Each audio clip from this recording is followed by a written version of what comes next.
It's spooky season, witches.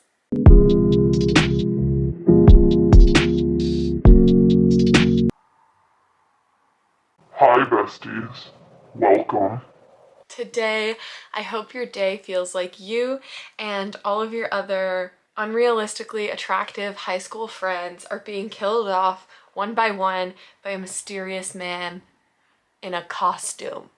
I don't actually hope that. That would be quite terrifying, and I hope that you're safe and sound, but what a thrill. I told you, a mug for every video. Today, we're talking about horror, Halloween, spooky time, goodness. This week, I plan to read 3 horror books to try to scare the pants off of myself. I'm gonna watch some horror movies. I'm going on a ghost tour. I have so many fun, spooky things planned this week, and I'm gonna take you with me for all of it. As a kid, I would always go so hard for Halloween. My dad and I would always make my costume. I'll see if I can find some old Halloween costumes of mine. I was Piglet one year.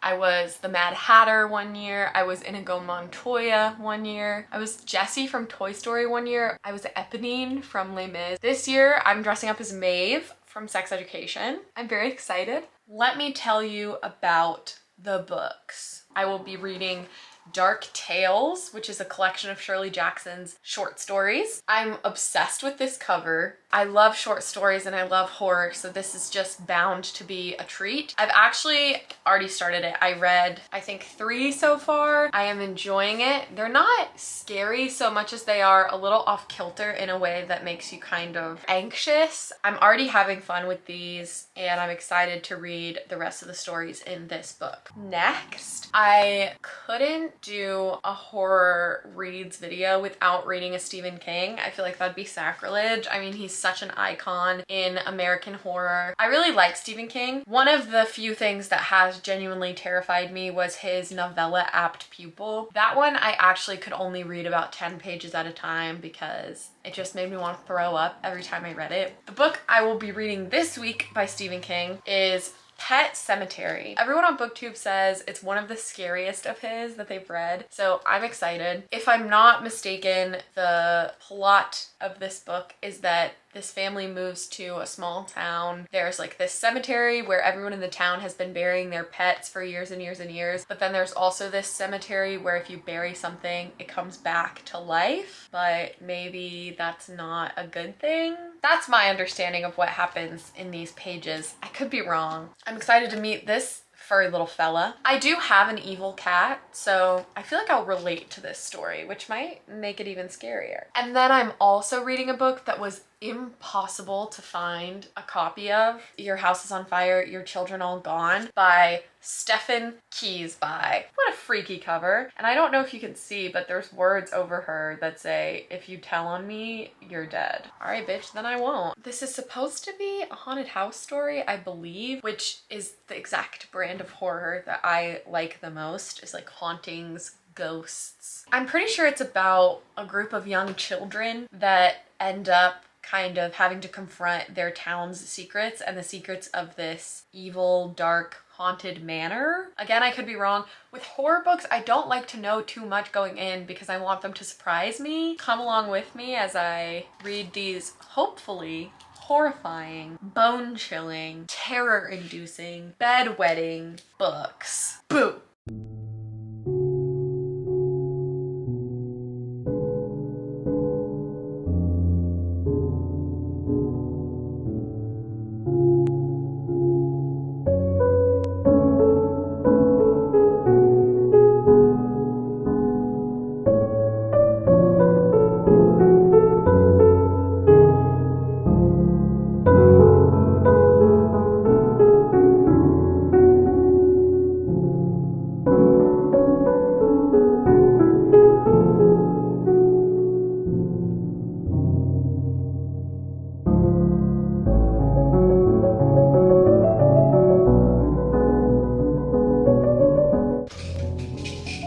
We're going on a ghost tour.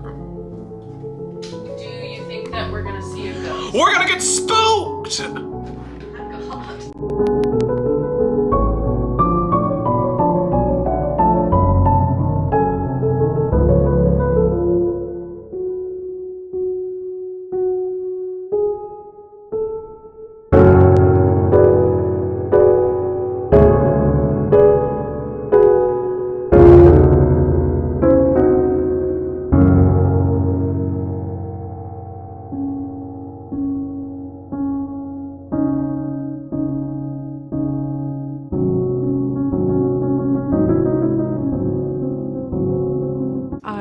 finished Dark Tales and I really liked it. I still have to like think about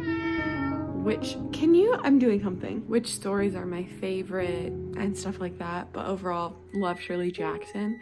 But now I'm going to start, sorry, kicked my cat. Now I'm gonna start listening to the audiobook of Pet Sematary because I have a bit of a drive ahead of me and I figure I can make quite a dent in it if I listen to the audiobook.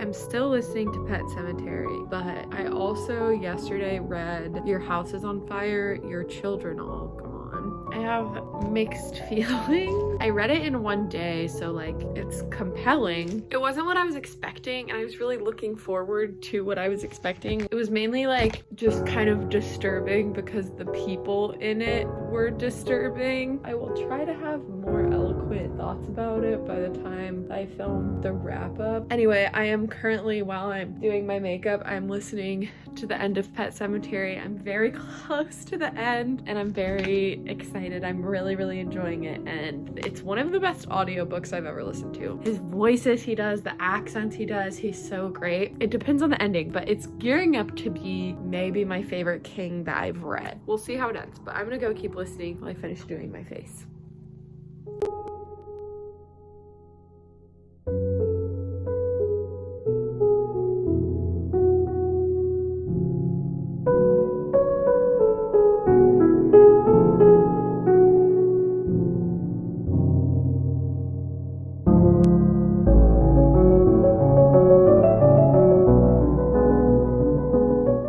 It was Nessie who wanted me there. Nessie?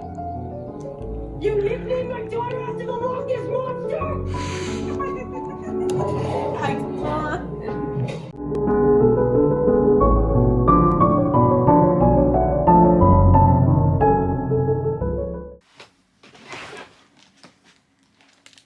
I'm done. Okay, I have finished all of the spookiness for Halloween week, Halloween if you will, Sallyween if you must, Harryween if you're a Harry stan. I have finished these books. First, I read Dark Tales by Shirley Jackson, which is a collection of unsettling short stories. I really enjoyed this collection. It didn't scare me necessarily, but there were definitely stories in here that unsettled me, gave me a little bit of an off-kilter vibe, heightened my anxiety, but like in a fun way. Should I text my therapist? There were definitely short stories in here I liked more than others. I would say my favorites were Jack the Ripper, which is about Jack the Ripper, the famous London serial killer. I really liked Home, about this couple that moves to a new town and gets indoctrinated into the town through a spooky occurrence. I really enjoyed All She Said Was Yes, which was a story about a girl who was in shock after the death of her parents. Maybe my favorite in the book, because I just thought the atmosphere was set so well and it felt a little bit gothic and a little bit creepy, and it was also a little bit longer, so I had more time to care about the characters, was The Visit, about a girl who goes to visit her best friend's family at their mansion, but things are kind of weird. That's all I'll say. Shirley Jackson is like queen of a slightly twist ending. Like, she doesn't hand it to you on a silver platter. She's not like, here's exactly what happened in this story just now. You have to kind of let your mind open up to the possibilities of what she could be talking about. And one of the things I like so much about Shirley Jackson is she really heightens our reality, and she plays off of things that are fearful in our reality, which to me is what makes it just a little bit unsettling. It seems so normal until it isn't, and that's what's kind of freaky about them. I really enjoyed the foreword by Atessa Moshfegh. I think it set up the collection really well, and Atessa Moshfegh, who has a very distinct voice in modern literature, I can see how she would have been inspired by Shirley Jackson's work because of just kind of the strange tone. I think this would also be a really good collection to start with if you want to try to get into horror or you want to try to understand some of the origins of horror literature. I had a great time with this. I love Shirley Jackson. Next, I read Your House is on Fire, Your Children All Gone by Stephen Keesby. This book follows 4 young people in Germany that are like dealing with coming of age, but also with a lot of dark and like creepy things in their town, and then also with a lot of guilt. They do really shitty things and they're all like very flawed. A lot happens, but there's very little plot. I don't know if that makes sense. I feel like a lot of like big events happen, but they don't all connect really in an obvious way. So it's like there's no end goal. This happens and then this happens and then this happens, and it's all bad. I don't think that's helpful at all. I feel like people watching this will have no idea what this is about or whether it was good. But honestly, I have no idea what it was about or whether it was good, and I read it.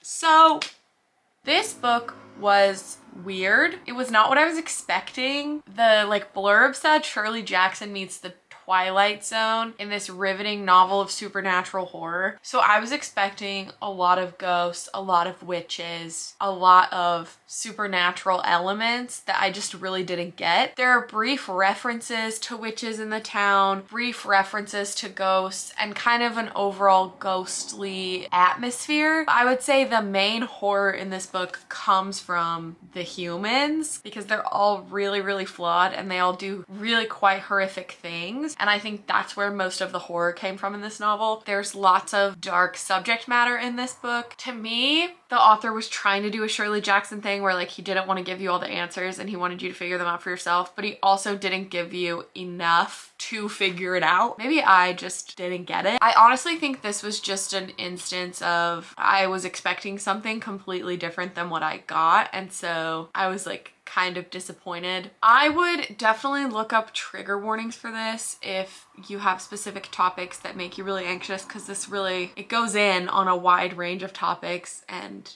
I can see it being very anxiety inducing. Take care of yourself. I don't know.